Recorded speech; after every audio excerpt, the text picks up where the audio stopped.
जीवन में हर एक गृहस्थी का ये कर्तव्य होना चाहिए कि 24 घंटे में कम से कम 24 मिनट परिवार के लोग बैठकर घर में भगवत चर्चा करें। और घर के बुजुर्गों की ये ड्यूटी पहले है कि शाम को बैठ जाओ भैया, कुछ नहीं तो आरती के समय सब लोगों को खड़ा कर लो, घर के छोटे छोटे नाती पोते पत्नी बच्चे पुत्र जो जो उपलब्ध हैं सबको खड़ा करके सबसे कहो आरती गाओ।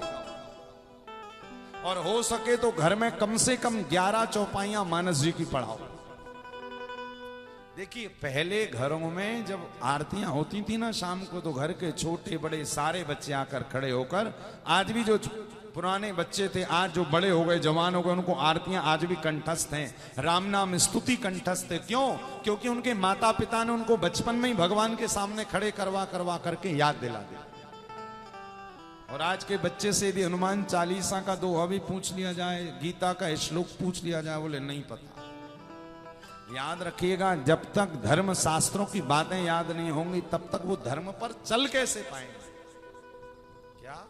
यदि बच्चों को धर्म पर चलवाना सिखवाना चाहते हो तो सबसे पहले घर में बच्चों से कहो कि किसी के संस्कार जीवन में कॉपी मत करवाओ। आजकल हम लोग कॉपी ज्यादा करते हैं महाराज, पाश्चात्य सभ्यता में पाश्चात्य संस्कृति में जो हो रहा है उसको हम बहुत जल्दी कॉपी कर रहे हैं।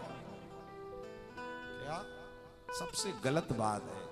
सनातन धर्म को कहीं ना कहीं गर्त में ले जाने वाले हम जिनकी नकल करते हैं, देखिए अब वो अपने धर्म में क्या कर रहे हैं, हमें उससे क्या लेना देना।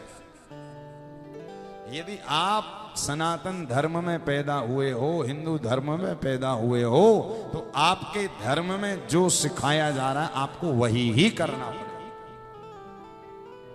लिखा है पराये धर्म के 56 भोग भी जहर हैं और हमारे धर्म की नमक रोटी भी 56 भोग से ज्यादा बढ़कर है। क्या?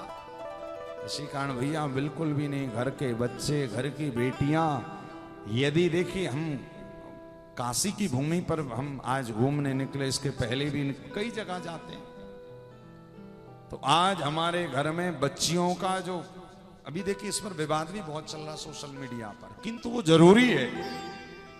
यदि हमारे सनातन धर्म की जो कन्याएं जो बच्चियां यदि अपने पहनावे पर ध्यान नहीं देंगी तो याद रखिएगा कहीं ना कहीं हमारा सनातन धर्म बार बार लुटेगा, बार बार बर्बाद होगा। क्यों? क्योंकि वो कन्या केवल धर्म की नहीं, वो कन्या साक्षात शिव पुराण में उसको मां कहा गया। और जो बच्चियां हैं वो अपने इस बात का अनुभव रखा करें कि आप किसी की मां बनने वाली, आप एक ऐसी संतान को जन्म देंगी जो संतान बड़े होकर शिवाजी महाराणा प्रताप बनेगा, और आपके संस्कार किसी संतान को धुंधकारी जैसा पापी भी बना सकते। बहुत सारे लोग हमारे पास शिकायत लेकर आते हैं, महाराज बेटा बात नहीं सुनता, बेटी बात नहीं मानती। उसका कारण ही है कि हमने उन पर अपने धर्म का, कहते ना धर्म की सील लगा देना चाहिए कि भैया तुम सनातनी हो, ये सील नहीं लगाई। आप हिंदू धर्म सनातन धर्म के अलावा अन्य धर्मों के लोगों को देखिए, यदि वो 5 वर्ष का भी बालक है ना तो वो पूरे नियम से अपने पालन करेगा, अनुशासन। और हमारे यहाँ पर 25 साल के भी हो जाते हैं तो कोई होश नहीं रहता। बिल्कुल मत शर्माइए। मैं बार टीवी चैनल पर कथा बोल रहा हूं, टीवी चैनल पर भी जो माता पिता सुन रहे हैं, मैं बार बार कहना चाहूंगा कि अपने बच्चों को अपने धर्म की पूरी पूरी जानकारी दीजिए, अपने बच्चों को अपने धर्म के प्रति उत्साह बढ़ाइए, अपने बच्चों को अपने धर्म के प्रति आनंद वर्धन की कथाएं बताइए। क्यों भाई? घड़ा जब पक जाता है, पकने के बाद फिर तुम उसमें कोई भी आकार देना चाहो, वो घड़ा कोई आकार नहीं, फिर तो वो टूटेगा ही। किंतु जब वो घड़ा बन रहा होता है, जब वो मिट्टी का होता है, तो आपने देखा ना कुम्हार घड़े को कैसे बनाता है, पीछे हाथ लगा लेता है और सामने से थापी भी मारता जाता है, मारता भी जाता है, हाथ भी लगा कर रखता है। मतलब प्यार भी करना है और जरा ऊपर से थापी भी देते जाना है मार के। क्या? इसी कारण हमारे समाज में, हमारे सनातन धर्म में, जहां पर हिंदू महाराज गर्व से कहता हम हिंदू हैं, किंतु हमारे भारतवर्ष की बहुत सारी बेटियां जो अपने कुछ चरित्रों के कारण, कुछ अपने भावों के कारण, तो मैं कहना, देखिए कई लोग कहते हैं महाराज अभी सोशल मीडिया पर चल रहा है कि कथाकारों को केवल अपनी कथा कहनी चाहिए, कथा सुनानी चाहिए। भैया कथाकार यदि केवल अपनी कथा तक सीमित रह जाएंगे तो फिर समाज को हिंदू सनातन धर्म की शिक्षा देना भी तो जरूरी है।